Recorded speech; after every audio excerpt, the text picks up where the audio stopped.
história que estou prestes a te contar vai mudar para sempre a forma como você vê a justiça, porque a vingança, desta vez, chegou depois de 20 anos de silêncio. A chuva caía fina naquela noite. O som dos pingos batendo no telhado era o único que quebrava o silêncio. Lucas olhava para o relógio velho pendurado na parede. O mesmo relógio que estava lá, 20 anos atrás, quando o mundo desabou sobre ele. 2 décadas se passaram, mas a lembrança ainda tinha cheiro, cor e som. Aquele som, o grito do amigo que ele nunca mais conseguiu esquecer. 20 anos antes, Lucas tinha 17. Era o tipo de garoto que acreditava na justiça, no bem, nas pessoas. Até o dia em que viu o mal de perto.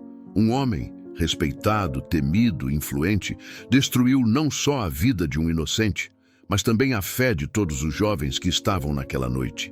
Nada foi feito. A polícia calou. A cidade fingiu que nada aconteceu. E o tempo seguiu. Mas Lucas não. Desde então, ele aprendeu a viver como quem respira por obrigação. Por fora, um homem comum. Por dentro, um vulcão prestes a explodir. E agora, o momento que ele esperou durante 20 longos anos, finalmente havia chegado. E antes que eu te conte o que ele fez e como tudo terminou, comenta aqui embaixo de qual cidade você está assistindo este vídeo. Quero ver até onde essa história vai chegar. Porque talvez alguém, aí onde você está, também esteja esperando por justiça. Lucas se levantou devagar. No canto da sala, uma caixa de madeira guardava tudo o que restava do passado. Uma foto, uma carta amassada e o nome de um homem rabiscado em tinta vermelha. Ele passou os dedos sobre a madeira, respirou fundo e sussurrou: "Hoje eu termino o que comecei." A vingança não era um plano, era uma sentença, e ele estava pronto para cumpri-la. Existem lembranças que o tempo não apaga. Ele apenas as esconde, como feridas cobertas por camadas de silêncio. Para Lucas, o passado não era uma lembrança. Era uma prisão invisível. Naquela época, ele e os amigos acreditavam que nada poderia destruí-los. Eram jovens, cheios de vida, risadas e sonhos pequenos. Sair da cidade, estudar, mudar o mundo. Mas o mundo mudou antes deles. Tudo começou em uma festa simples, em um galpão abandonado perto da estrada.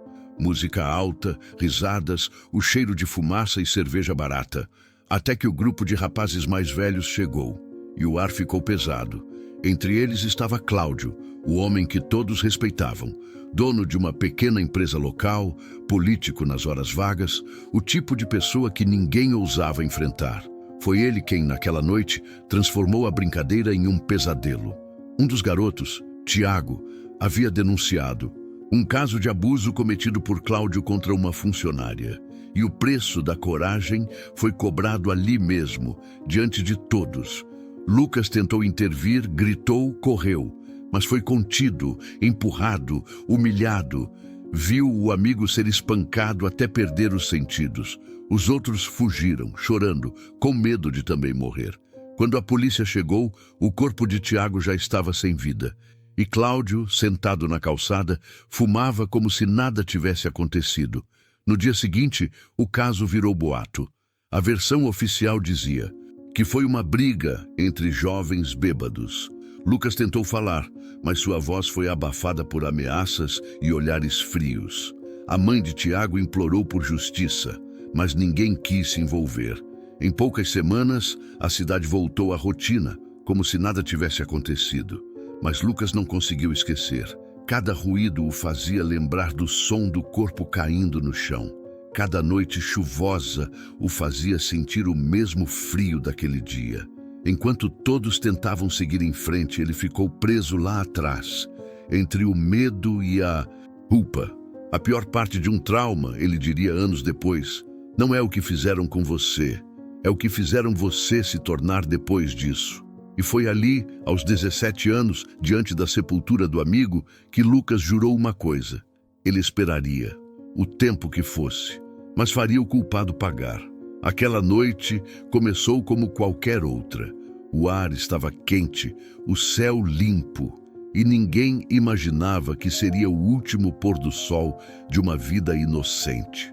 Lucas, Tiago e os amigos caminhavam pela estrada de terra que levava ao galpão. Falavam alto, riam das mesmas piadas de sempre, mas havia algo diferente no olhar de Tiago. Uma tensão silenciosa, como se ele soubesse que algo estava prestes a acontecer. Quando chegaram, o som da música já ecoava pelas paredes. Garrafas no chão, luzes piscando, vozes misturadas.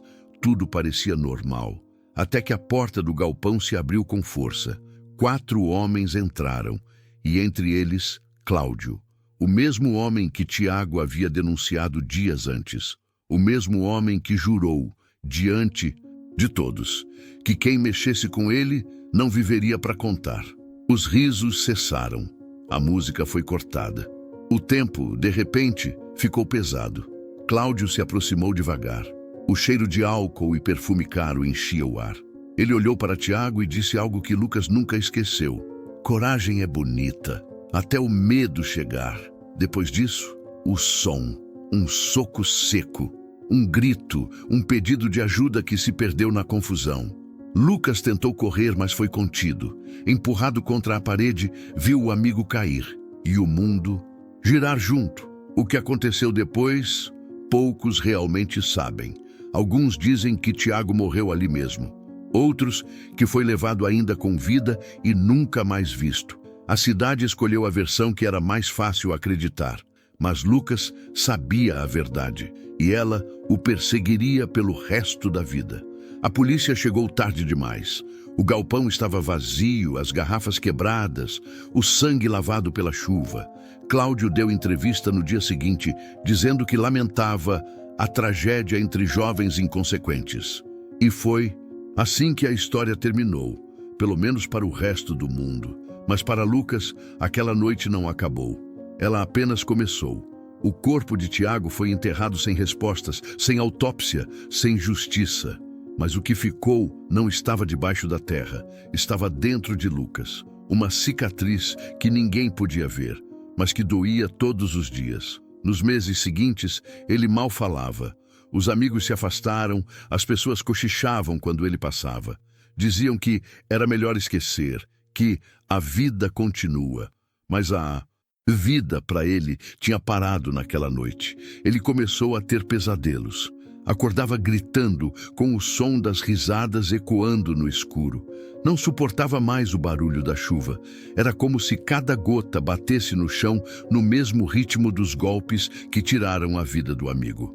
Os médicos chamavam de transtorno pós-traumático. Mas para Lucas era algo muito mais profundo, uma ferida na alma. A mãe tentava ajudá-lo, mas nada surtia efeito. Ele evitava espelhos, evitava festas, evitava viver. Até o amor passou a ser impossível. Como olhar alguém nos olhos e acreditar em bondade depois de ver o mal vencer tão facilmente? Os anos foram passando, mas o tempo não trouxe cura, trouxe frieza. Aos poucos o medo deu lugar a outra coisa: determinação. Lucas começou a colecionar informações, jornais antigos, recortes, nomes, endereços. Cada detalhe da vida de Cláudio foi anotado, estudado, acompanhado. Enquanto o mundo o via como um homem comum, Lucas o via como uma ferida aberta.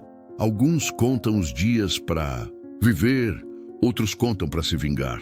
Foi nesse silêncio que ele se reinventou, aprendeu a se disfarçar, a observar, a esperar. E o garoto traumatizado se transformou em algo novo, algo frio, calculado, implacável. Mas o destino tem um jeito cruel de testar a paciência dos que esperam, porque 20 anos depois, quando Lucas já havia se acostumado a conviver com seus fantasmas, um deles resolveu voltar à superfície. E dessa vez, não viria sozinho. Era uma tarde comum.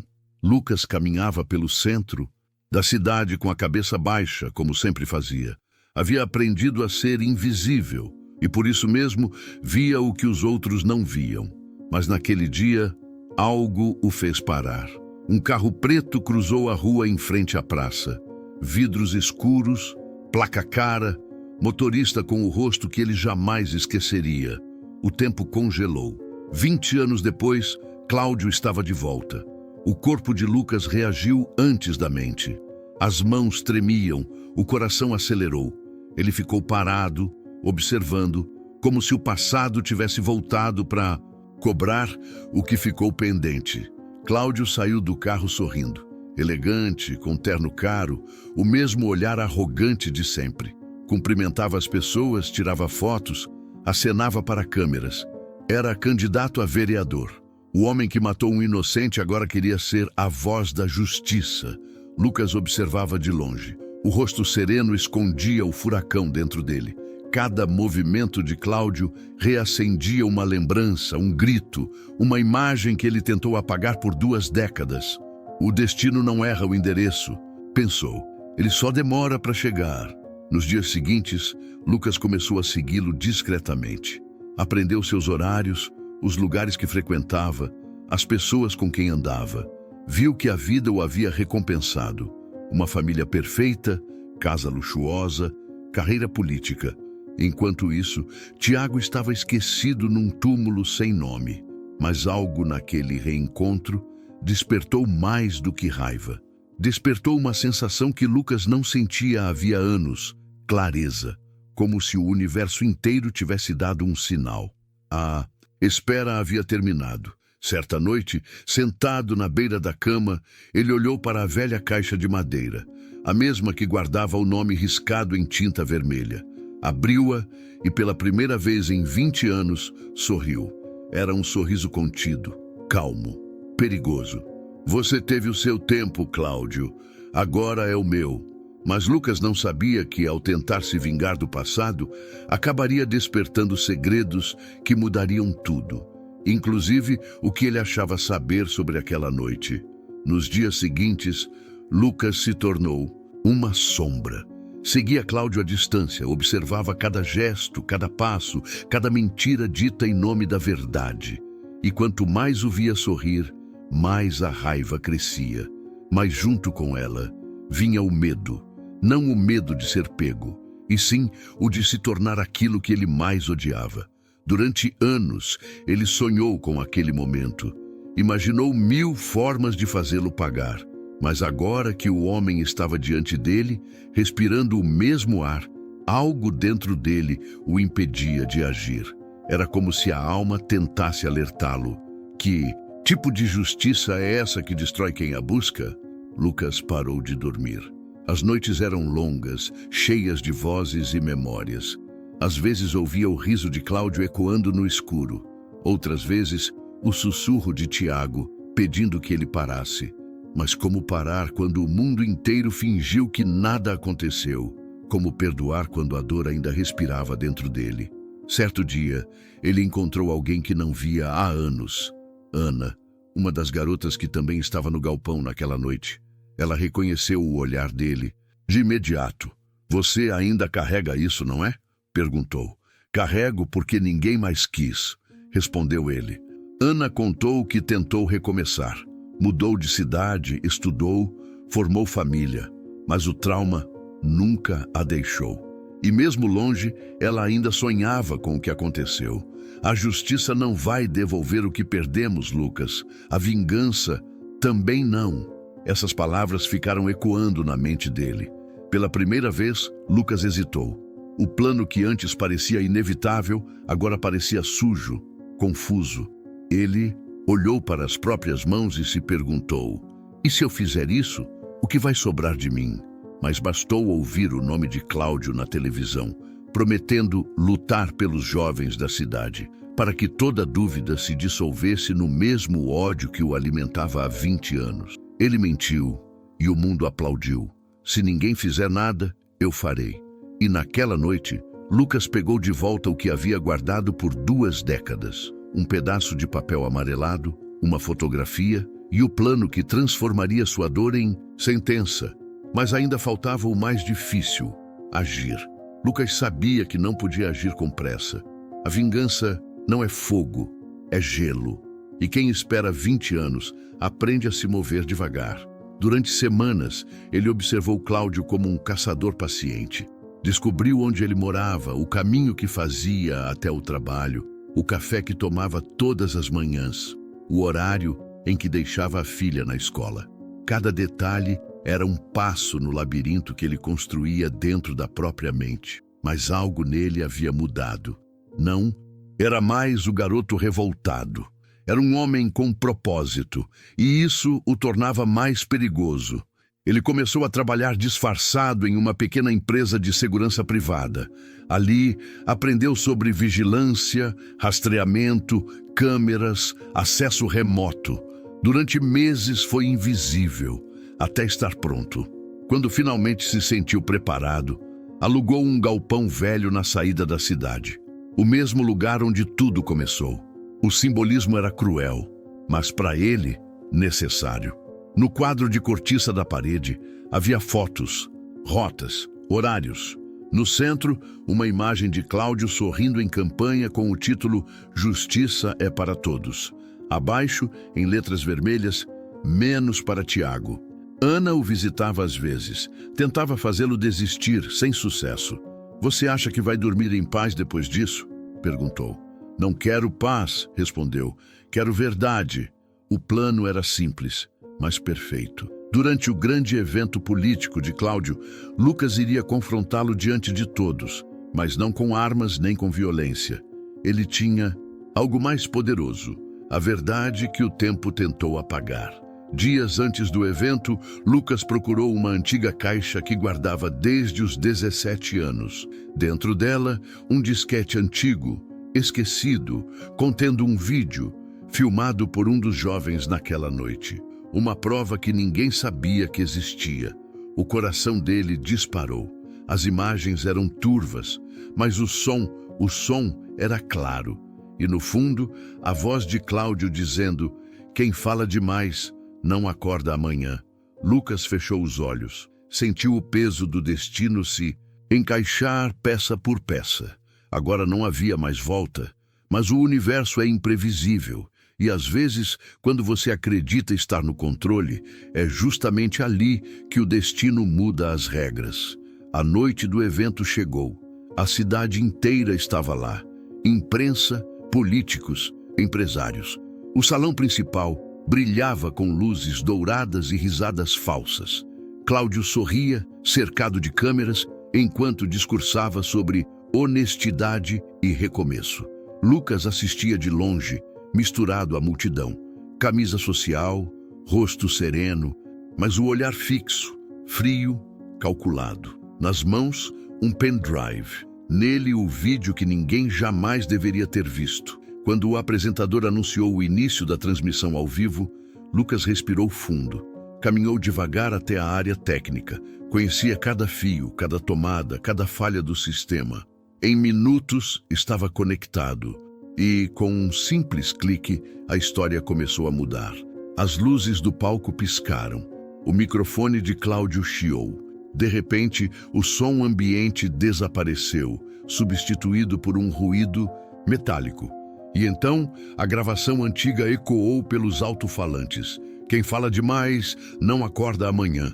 O silêncio foi absoluto. Os rostos se viraram para o telão. A imagem era distorcida, granulada, mas nítida o suficiente para que ninguém tivesse dúvida. Cláudio, 20 anos mais jovem, com o mesmo olhar arrogante, no galpão da tragédia. O vídeo mostrava apenas segundos, mas foram segundos suficientes para destruir uma vida pública inteira. A multidão começou a murmurar. Gritos, câmeras caindo, jornalistas correndo. Cláudio tentou interromper a exibição, mas Lucas já estava no centro do salão. Os dois se encararam. 20 anos comprimidos em um único olhar. Você se lembra de mim? Perguntou Lucas, a voz firme, sem raiva. Devia lembrar. O político tentou manter o controle, mas o medo escapou nos olhos. O segurança se aproximou, mas Cláudio ergueu a mão, paralisado. O vídeo ainda ecoava no telão. A cidade inteira assistia à queda do homem que todos chamavam de justo. Mas então algo inesperado aconteceu. Uma mulher atravessou a multidão. Ana. Com os olhos marejados, ela segurou o braço de Lucas e sussurrou. Já basta. Ele hesitou. Por um segundo, o ódio se misturou à compaixão. E o mundo pareceu parar outra vez. O que viria depois, ninguém ali jamais esqueceria. O salão estava em caos. Alguns gritavam, outros choravam, outros apenas filmavam, como se precisassem registrar o momento em que a verdade, enfim, venceu o medo. Cláudio foi retirado do palco sob vaias e flashes. O homem intocável agora era apenas mais um rosto pálido, tremendo diante das câmeras. Lucas ficou parado no meio da confusão. Não sorriu, não gritou, não comemorou, apenas respirou. 20 anos de espera e o ar parecia pesado demais para caber nos pulmões. Ana o observava em silêncio. Ela sabia, aquilo não era vingança, era libertação. Mas a liberdade tem um preço. E Lucas começou a senti-lo imediatamente. Enquanto a multidão se dispersava, ele caminhou até a saída sob a chuva fina que começava a cair. A mesma chuva daquela noite. Fechou os olhos e sentiu o frio tocar o rosto. Mas pela primeira vez não sentiu medo. O som da água batendo no chão já não lembrava mais gritos. Parecia paz. Na manhã seguinte, o vídeo estava em todos os noticiários. Político envolvido em crime antigo, diziam as manchetes. Cláudio foi preso. Novas testemunhas apareceram. A cidade, que um dia se calou, agora falava demais. Lucas assistia tudo em silêncio, sentado na mesma cadeira onde começou a planejar tudo.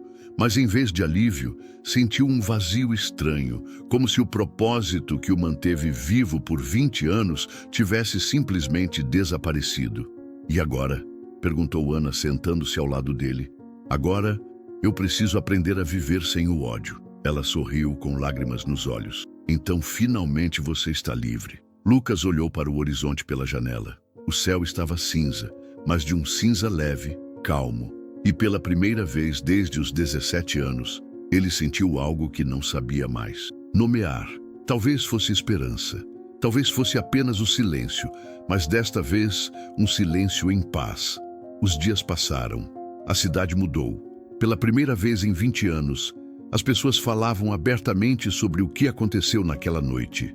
Havia indignação, mas também vergonha, por terem se calado por tanto tempo.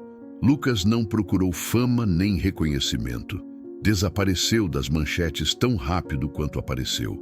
Ninguém sabia onde ele estava, e talvez fosse melhor assim. Alguns diziam que o viram, caminhando perto da antiga estrada de terra, olhando o pôr do sol. Outros juravam tê-lo visto sentado na praça, observando a chuva cair, sorrindo pela primeira vez.